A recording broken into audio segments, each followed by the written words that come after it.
नमस्कार साथियों, प्रस्तुत है प्रेरणा संस्था के कार्यक्रम की एक रिपोर्ट।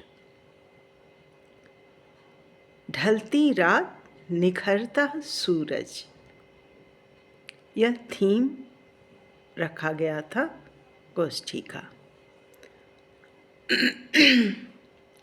प्रेरणा संस्था की साहित्यिक गोष्ठी गत रविवार 4 जनवरी 2026 को गूगल मीट पर संपन्न हुई। कार्यक्रम की अध्यक्षता वरिष्ठ साहित्यकार डॉक्टर रंजित कुमार कर रहे थे। संस्था की संस्थापिका एवं अध्यक्ष वीणा मेदनी अर्थात मैं, मेरे द्वारा दीप प्रज्वलित एवं मंत्रोच्चारण किया गया।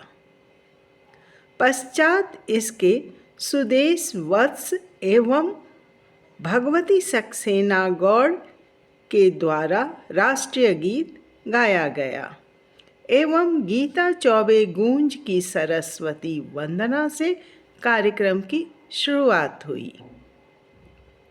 स्वागत अतिथियों का सभागार का भगवती सक्सेना ने किया तो कुशल संचालन त्रिशला मिश्रा ने किया। पहले सत्र में विषय शिक्षा प्रणाली पर परिचर्चा हुई, जो आज के परिप्रेक्ष्य में कल का भविष्य दर्शाया जाना था। इसमें ज्योति तिवारी, त्रिशला मिश्रा, अंजनी कुमार तिवारी, सुधाकर, सुदेश वत्स, प्रोफेसर लता चौहान, भगवती सक्सेना, डॉक्टर रंजित कुमार एवं वीणा मेदनी अर्थात मैं शामिल थी। चर्चा बहुत सार्थक रही। शिक्षा प्रणाली के साथ साथ शिक्षा के आधार जिसके माध्यम से शिक्षा दी जाती है अर्थात भाषा पर भी चर्चा हुई, जो काफ़ी ज्ञानवर्धक एवं सार्थक रही। परिचर्चा का सार इस प्रकार रहा। आज की शिक्षा प्रणाली बच्चों पर दबाव बनाती नजर आ रही है। शिक्षित करने के लिए पहले शिक्षक को प्रशिक्षित किया जाना चाहिए। शिक्षा ऐसी होनी चाहिए जो बच्चों की मानसिकता पर किसी तरह का दबाव या अनिवार्यता न डालते हुए उनका सर्वांगीण व्यवहारिक विकास करे।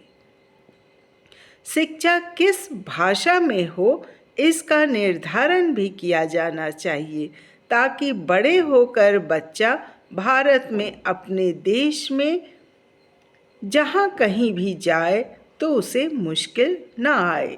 होता ये है कि बच्चे ने क्षेत्रीय भाषा में पढ़ाई की, लेकिन वो जब दूसरी जगह जाता है तो उसे दिक्कत आती है।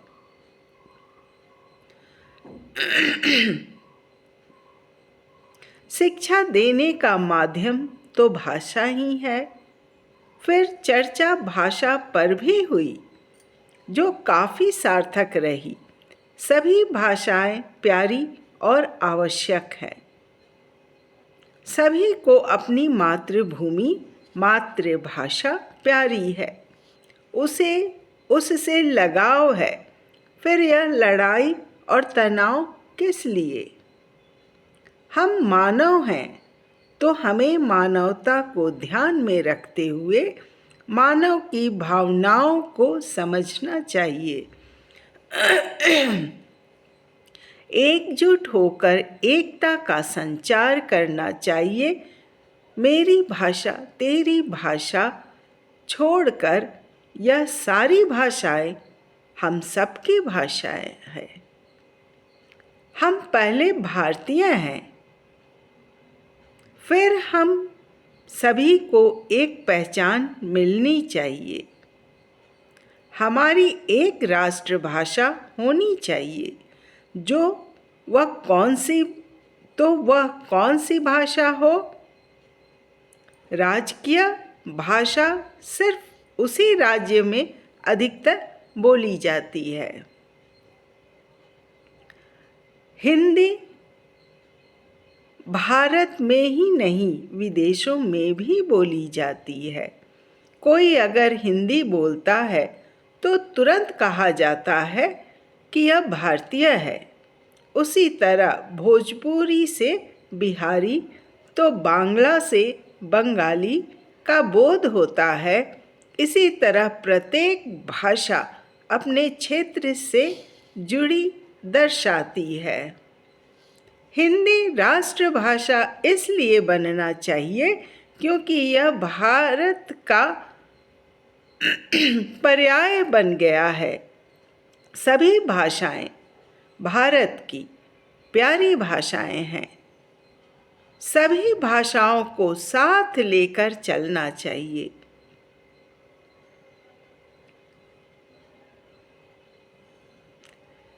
पर आज हमें सौहार्दपूर्ण रूप से एक दूसरे के हित को लेकर चलते हुए अपनी सोच को सकारात्मक बनाना चाहिए या बनाने की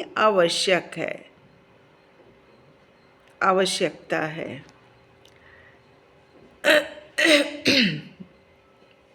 भाषा वह माध्यम है जो हमें शिक्षा ग्रहण करने में सहायता प्रदान करती है। भाषा को लेकर शिक्षित होते हुए भी बहुत परेशानी आती है, अतः एक राष्ट्रभाषा अवश्य होनी चाहिए जो प्रथम भाषा के रूप में पढ़ाई जानी चाहिए, जिस पर सभी को एकमत होना चाहिए और वह हिंदी हो तो अति उत्तम। यह हमारी नई पीढ़ी के भविष्य की बात है जो देश के भविष्य हैं। अतः शिक्षा नीति ऐसी होनी चाहिए जो बच्चों को समझ आए, अर्थात शिक्षक को विद्यार्थी तक पहुंचना होगा। इस तरह विषय को पढ़ाना चाहिए कि भाषा उसे समझ आ जाए, उसे रटना न पड़े। शिक्षा प्रणाली ने जो बदलाव लाया जा रहा है वह बेहतर होते हुए भी अभी अधूरा सा प्रतीत हो रहा है। इसके लिए सबसे पहले हमें स्वयं को बदलना होगा। हमें एक आदर्श नागरिक बनना होगा। यदि हम स्वयं आपस में लड़े तो सारी शिक्षा प्रणाली धरी की धरी रह जाएगी। खाली समय में बच्चे सकारात्मकता की ओर जाने की बजाय नकारात्मकता की ओर बढ़ने लगेंगे, क्योंकि यही उनके सामने दिख रहा है और वो इसे सामान्य समझने लगेंगे। अतः शिक्षा प्रणाली बच्चों के हित में हो, साथ में परिवार और समाज भी सकारात्मकता की ओर बढ़े और सकारात्मकता को लिए हो। ध्यान रहे, बच्चा वही सीखता है जो हम कहते हैं, करते हैं, या हमारा जो माहौल होता है, या हम माहौल बनाते हैं या बन जाते हैं, तो उन्हीं वातावरण से वो सीखता है और अपने बुजुर्गों से ही वो उन्हें समाहित करता है, आत्मसात करता है। तो सबसे पहले आवश्यक है कि हम अपने आप को बदलें, अपने आप को, अपने आचार व्यवहार को संस्कारित करें, अनुशासित करें और एक आदर्श समाज, आदर्श परिवार को बनाए रखें, जिसमें बच्चा निश्चय ही स्वस्थ शारीरिक रूप से तो रहेगा ही, मानसिक रूप से भी उसकी स्वस्थता निश्चित हो जाती है और ऐसे माहौल में बच्चे फलते फूलते हैं।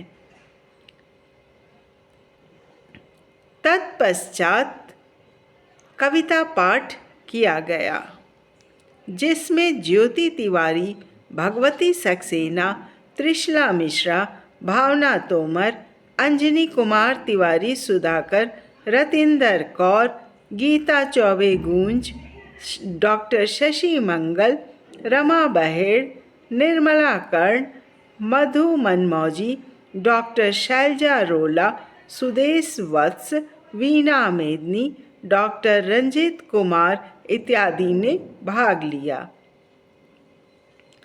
कविता पाठ का विषय था ढलती रात निखरता सूरज, अर्थात बीते कल के आधार पर नव वर्ष का निर्माण, या यूँ भी कहा जा सकता है कि शिक्षा प्रणाली जो हमारा विषय था पहले सत्र में परिचर्चा का, तो उसका भी आधार है कि जो हमारी आज है, जो उसके आधार पर हमारा कल क्या होगा, भविष्य क्या होगा बच्चों का, और बच्चों से देश का, क्योंकि बच्चे ही कल के भविष्य हैं। तो बच्चों को पहले हमें सुगठित करना है, शारीरिक रूप से ही नहीं, मानसिक रूप से, बौद्धिक रूप से। तो उनकी स्वस्थता निश्चित होनी चाहिए।